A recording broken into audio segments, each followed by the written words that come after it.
এই ৬ টা জিনিসকে আমরা সবসময় হ্যাঁ বলবো।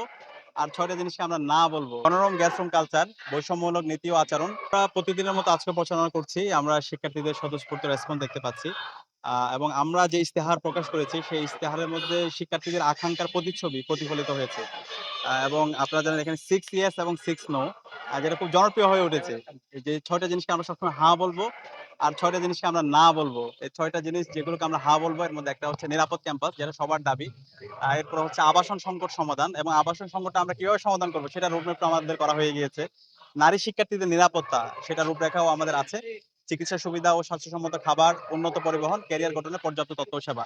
এই ৬ টা জিনিসকে আমরা সবসময় হ্যাঁ বলব।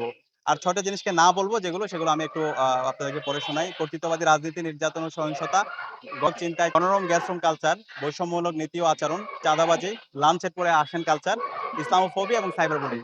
তো এই ৬ টা হা এবং ৬ টা না শিক্ষার্থীরা তারা স্বতঃস্ফূর্ততার সাথে তারা ক্যাম্পেইন করছে, তারা বলছে।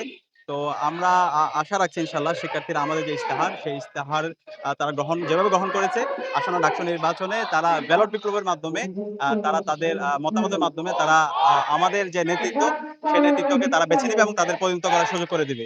আর আমরা যখন ক্যাম্পেইন করছিলাম, শিক্ষার্থীদের কাছে যখন আমরা যাচ্ছিলাম, একই সাথে আমরা দেখতে পাচ্ছি আমাদের কিছু বন্ধুপ্রতিম তারা